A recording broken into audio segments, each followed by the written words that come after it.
Kaya ko rin po tinatanong itong mga ARs kasi noon, may finlash po na AR na may pangalang Clarice Ontiveros. Kaapelyido ko po. Ang nakakagulat po, Miss Gina, yung petsa kung kailan daw binayaran ang Clarice Ontiveros ay February 24, 2023. Petsa po ng birthday ko.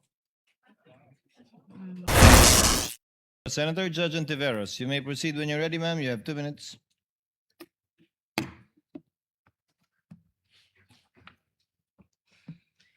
Salamat po, Mr. Presiding Officer. Miss Gina, alam niyo po ba kung lahat ng mga detalye dun sa acknowledgement receipts ay totoo? Yung petsa kung kailan binayaran ang isang produkto o serbisyo, kung saan po binili o binayaran ito, kung ano yung item na yon at saka yung halaga. Alam niyo ba kung totoo lahat ng mga yon sa mga ARs? Nag-rely po ako sa security officer, ma'am, na si Colonel La Chica, ma'am, kasi siya po ang nag-implement, ma'am, ng mga activities regarding po in relation po sa confidential operation, ma'am. Kaya ko rin po tinatanong itong mga ARs kasi noon, may finlash po na AR na may pangalang Clarice Ontiveros. Kaapelyido ko po. Ang nakakagulat po, Miss Gina, yung petsa kung kailan daw binayaran ang Clarice Ontiveros ay February 24, 2023. Petsa po ng birthday ko. Napakalaking coincidence po. May reaction o comment po ba kayo sa ganong pambihirang detalye ng petsa? Tinanong ko na yung mga ganyan po na ERs, ma'am, bini-verify at bini-verify ko po kay Colonel La Chica. Tapos ang sagot ni Colonel La Chica, Ma'am Gina, sensitive information po yon at saka confidential in nature. At saka din siya naman po, ma'am, ang may alam. Siya po ang nag-implement po ng mga activities na in relation po sa confidential fund. At siya po ang itinalaga ni Vice President Sara Duterte na security officer po. So tinanong at verify nyo ito na yung petsa nung AR kay Clarice Ontiveros ay birthday ko. Napansin nyo rin pala po na wow, parehong birthday dun sa isang Ontiveros. Hindi ko po alam na birthday po yun, ma'am. Sabi nyo kasi tinanong nyo at verify nyo kay Colonel La Chica. Tinanong ko lang po kasi may iba pong ERs doon, ma'am, na wala pong firma, meron pong name. Ang iba po, walang date. Ang iba po, hindi po mabasa masyado ang pangalan, ma'am.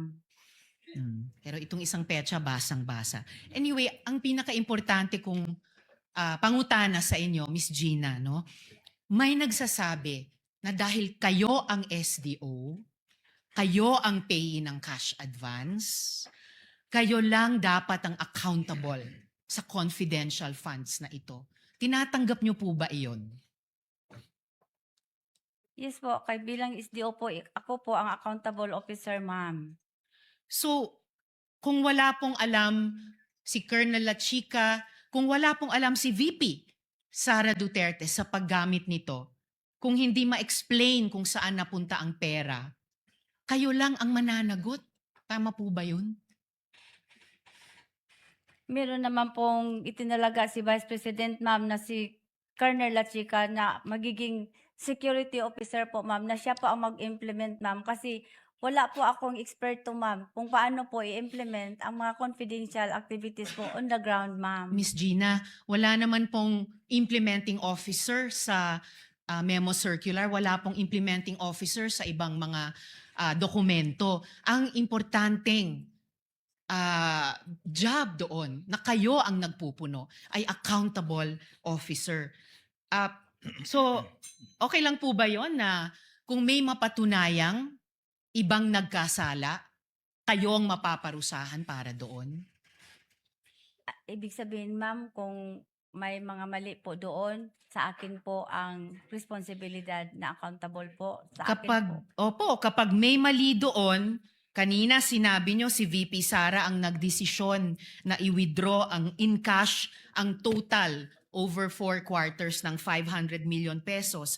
Kanina sinabi nyo na si VP Sara ang nagdesisyon kanino ito ibibigay, si Colonel La Chica. Kung mapatunayan na mali yung mga ginawang iyon ni VP Sara, okay lang ba sa inyo na kayo ang mapaparusahan sa desisyon ng iba? Kasi ako po ang accountable officer, ma'am. So okay lang po sa inyo, kayo po ang sasalo ng sisi ng iba. Kindly wind up, Senator Judge. Winding Risa. up, Mr. Presiding Officer. Tama, fair po ba yon? May ibang nagdesisyon, may ibang nagpagawa, kaya lang kayo yung nakalagay dun sa blanco na accountable officer, kahit hindi kayo ang nagdesisyon sa pag-encash, hindi kayo ang nagdesisyon sa ibibigay kay Colonel La Chica. Fair ba yon? Kayo po ang mapaparusahan. Alam ko po, ma'am, na alam po ni Ma'am Vice President Sara Duterte ang ginagawa niya. I hope po alam niya ang ginagawa niya. And I hope po maging fair ang kinalabasan nitong lahat ng proseso sa inyo. Salamat kaayo, Miss Gina. Salamat Maraming po, ma'am. salamat po, Mr. Presiding Officer. Thank you, Senator Judge Ontiveros. Senator Judge Lacson, you may proceed, sir. You have 2 minutes when you're ready.